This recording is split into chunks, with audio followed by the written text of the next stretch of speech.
how long has museum been here? So the museum has been here for 30 years. The first approximately, this is a family.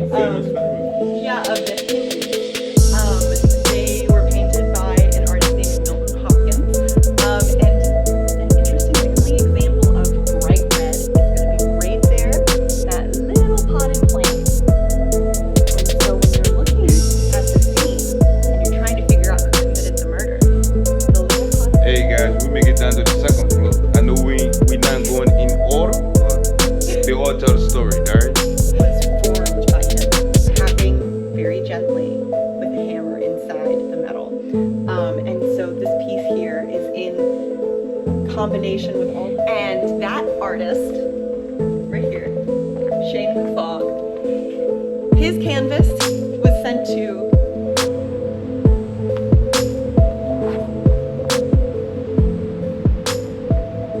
Hey guys, welcome back to another video, man. Coming to you live from Dover, Delaware. I'm at the Museum of American Art here with Miss Taylor. Hi, I'm Taylor. I work at the Biggs Museum of American Art in the Education Department. And today I'm going to chat with you a little bit about these birds that we have out front. So these here are part of an installation piece called A Loft that we had installed in 2015 by a local artist. They are red-winged blackbirds, and they're meant to mimic the migration of red-winged blackbirds that we get every single year right over the museum. A really unique thing about them is that they start outside with this tree and then they come inside the museum. And if you stand in the atrium, you can see all the way up. They're visible from every floor. The wires of these birds that hold them up are meant to look like the patterns of flight that birds mimic when they fly down south for the winter and back up for the summer. So this is a really special piece to us because it just really truly is all about Central Delaware. Yeah, I guess you give you a little character. Absolutely, it's a lot of personality. So how long has the museum been here? So the museum has been here for 30 years. The first approximately decade, it was only open by appointment.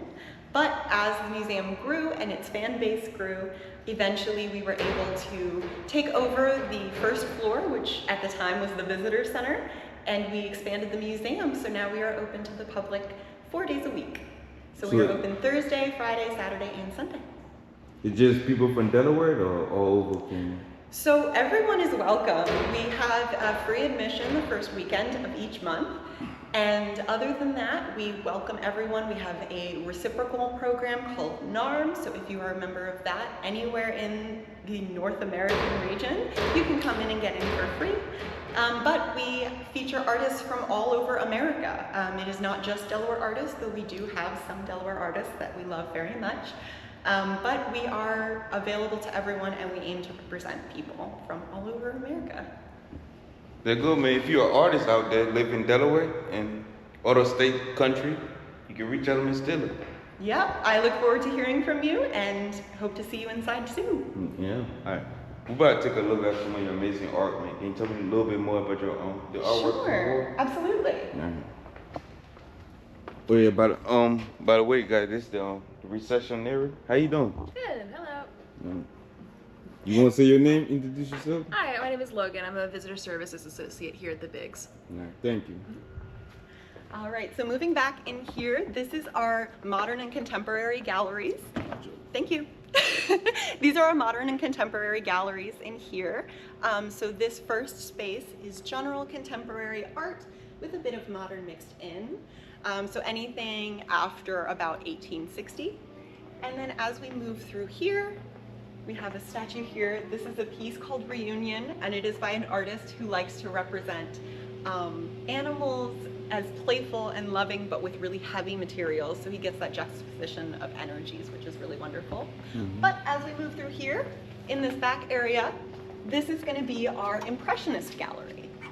So still modern contemporary, but it is more specialized. So we have pieces like Summer Girl, and we have a little bit of our Founders Gallery over there featuring our founder, Sewell Biggs, who the museum is named for. It named after these people out there. The family or? So the gentleman in the back there, Mhm. he collected all of the things that are on the second floor. Primarily, he loved antiques and mid-Atlantic furniture. As you can see, he's holding a little silver cup that we have a huge silver collection. Mhm. And so he worked with Nancy Cook, and he worked with Elise DuPont in the back there, and together they founded this museum. Oh wow. Mm-hmm.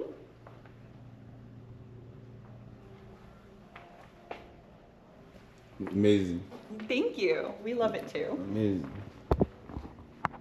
Hey guys, we're next to the gift shop, right? You said you were telling me a little Yeah, story so about this it. is our Delaware by Hand gift shop. Uh-huh. Unlike a lot of museums, our art in our gift shop isn't just focused on merchandise that we have with our own logo. We have things that are made by local artists and artisans, and we have those available for purchase. So they have a membership with us, and through that they are able to offer their unique pieces on consignment. And so pieces like this, or the woodworking behind you, those are all available for purchase, and they are handmade by a local artist. Wow. So if you're an artist out there, you know. Yeah, reach out and we can feature your work in the gift shop if you want to kind of get in touch with us. Is any one of these your favorite? Oh, that's tough. So I'm partial to Yeah. Stephanie Seaman's work. Mm-hmm. These are some scarves made by her, Mhm. and additionally those magnets in the back are hers, as well as the wind chimes. And she actually used to work here. So she gets in touch with everyone. She knows absolutely everyone in the area. But it's really wonderful that even though she has moved on from working here at the front desk, Mhm. we still get to see her and hold her art in high esteem here.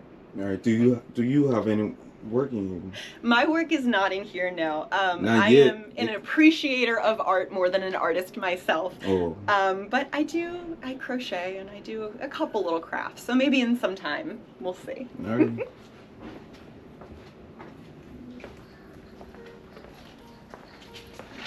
Oh no, she don't want to be on She's one of our camera. volunteers, so we'll let her be. Well, and you are? I'm You're Alex, with the- YouTuber. With the camera. Yeah. And you're Following her. Following me, Well, yes. I think that's Yeah. who you should be following for sure. Yeah. All right. Yeah. Thank you. I appreciate You're it. welcome. Yeah. All right, so we are on the third floor and we are at the Circle of Truth exhibition. So this is one of our special exhibitions. It just opened on the 25th, very exciting. And this is a special one because it kind of works like a game of telephone. One artist received a canvas and he was told to paint a truth. And that artist, right here, Shane Guffog, his canvas was sent to this artist, Lisa Wow. Adams, and she was tasked with also find the truth. And so you can see that there's an evolution where Lisa has built off of Shane's art. The stripes are kind of a motif there. And then Margaret Lazari received Lisa's canvas. And so each artist received the single canvas prior, and we're just told to find the truth. And so as we move through the show, there are 49 artists who each had the same goal. And you can see the evolution of themes. You can see all of these shared ideas and the way that they morph as you move through. And that's the only information that they received. So they didn't get these artist statements, which are really interesting to read if you come in and you get to kind of get in the minds of the artists, see what they were thinking and what inspired them. And eventually you end up with something entirely different than where you started. Wow.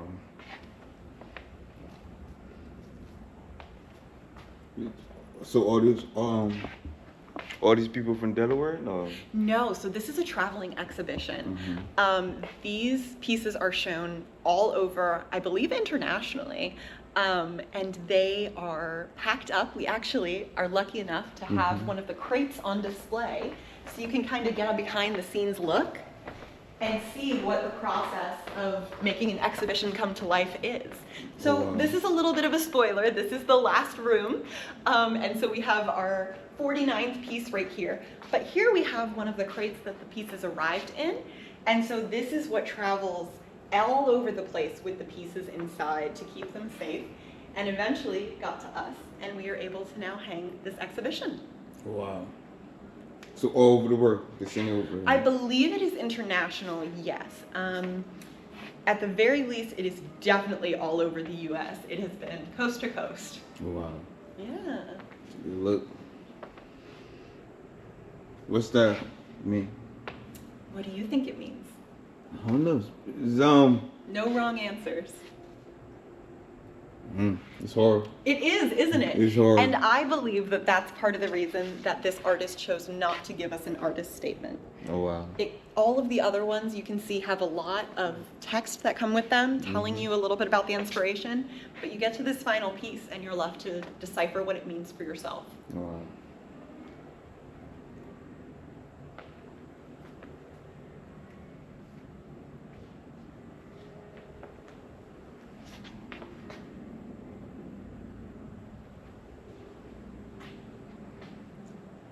A lot of creativity. Yeah, absolutely. And the way that you're looking at it is really interesting. You get to follow this common thread backwards through from 49 all the way back to, you ended on 46, and see where things started, kind of unpack everything. So this is a show you can definitely visit more than once. You gotta kind of ponder a lot of it. Go backwards, go forwards. There's a lot to explore here. You know what? I'm gonna go around. I'm gonna start. Absolutely. And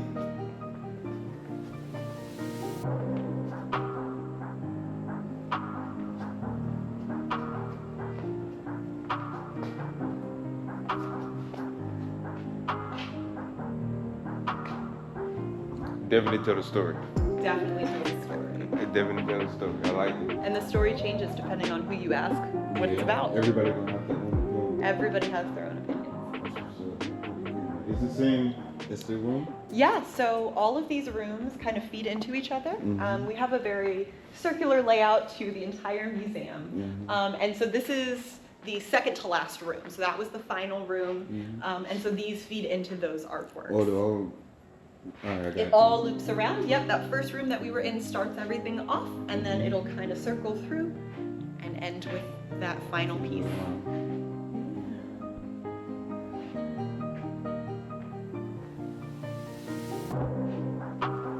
Wow, that's pretty cool.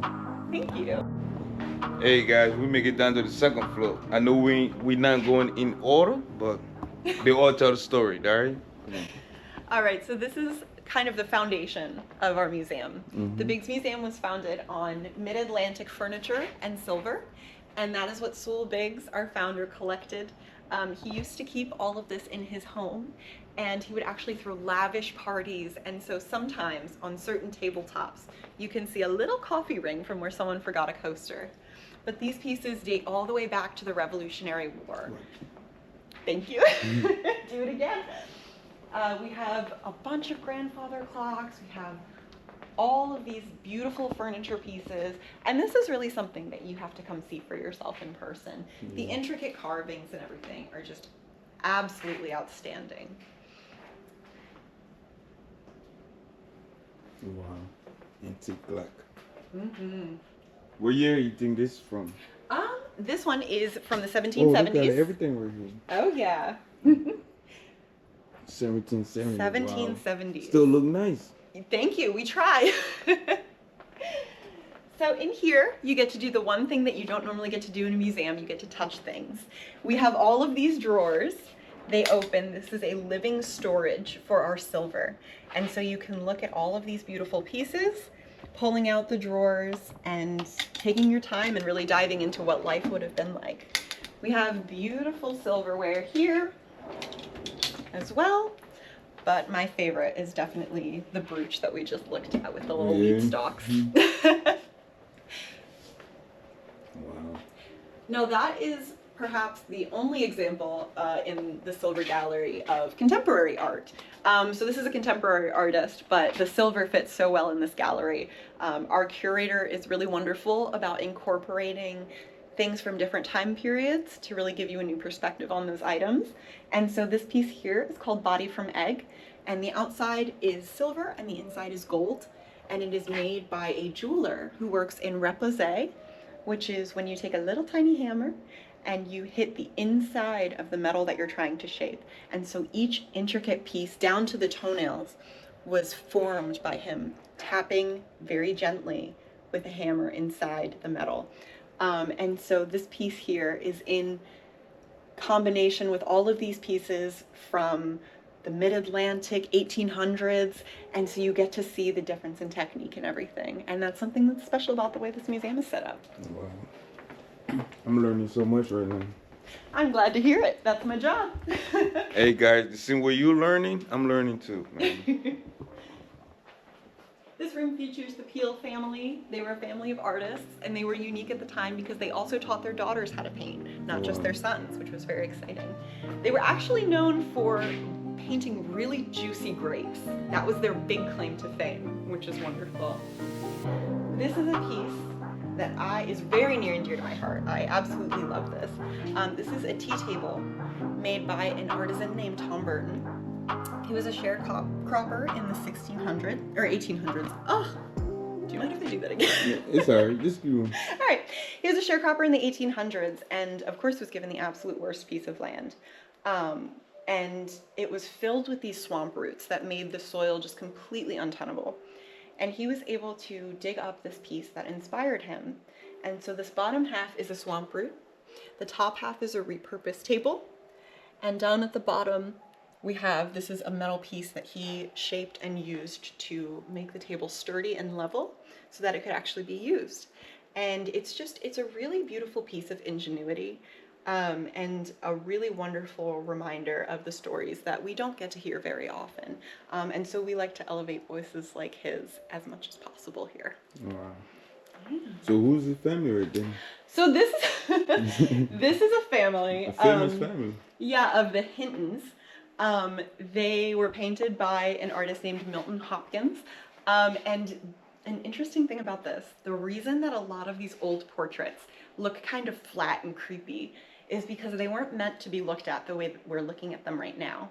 They were meant to be looked at with candles lighting them instead of overhead lighting.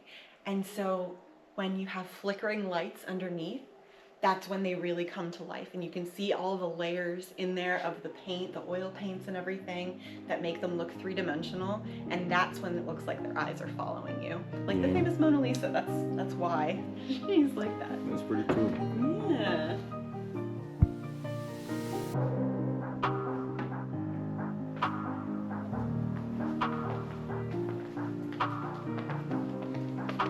Next room. A bit of a transition room. This is the first fireproof staircase in the U.S. I believe it was originally in Philadelphia, but it got moved here to rest in a historic home. This is history. Yeah, this is a historic staircase. You are able to go up and down the staircase. It is one of the other ways to get to the third floor. For some reason, I thought New York was the first to have a fire escape. Yeah, it wasn't a fire escape to my knowledge. It was just fireproof. So even if there was a fire, you could get down and out of the building. Oh, I got you. Mm-hmm. Look at the art right. Yeah, this is the Hudson River School. They were known for painting really vast landscapes as Western expansion was happening in the U.S. And so the whole idea was to get people out and go experience nature. And so they wanted to remind you that the world is big. And we are all small, and we should see as much of it as we can. And so you get these really sweeping, giant horizons in the top half. And then you see teeny tiny people down towards the bottom, reminding you how small you are in the face of the beauty of the world.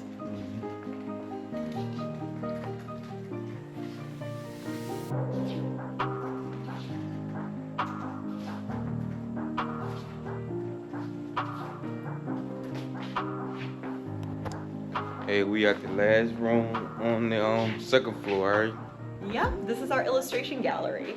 So illustrators like Frank Schoonover make up our collection. This is actually called the Frank Schoonover Gallery. And pieces like this that tell a story really are the heart of this room. These were all pieces that were intended to be miniaturized and put into a book to assist with the storytelling. And so you get pieces like this called You Know I Had to Do It, Don't You? Which I really love because it's a murder mystery. And if you look at the painting, you can solve the mystery. So just to walk you through it, one of the things that artists do that tells you how to look at their painting is they'll do a bright color when something's really important. And Frank Schoonover's favorite bright color to use was red. And so if you look at this piece, the only example of bright red is going to be right there, that little potted plant. And so when you're looking at the scene and you're trying to figure out who committed the murder, the little potted plant tells you that plant is important. And it's important because it was a poison. And so knowing that, we know that it was the woman who did the murder, because in this time period, in the early 1900s and before, when these stories were being written, poison was the woman's way to kill, because you could do it so simply when you're making a cup of tea or when you're making food or without overpowering anyone. And so that's how we know who did the murder. And so paintings really tell a story, and once you learn little tricks like the bright colors, you can start to read them like a book. Wow. All around, guys.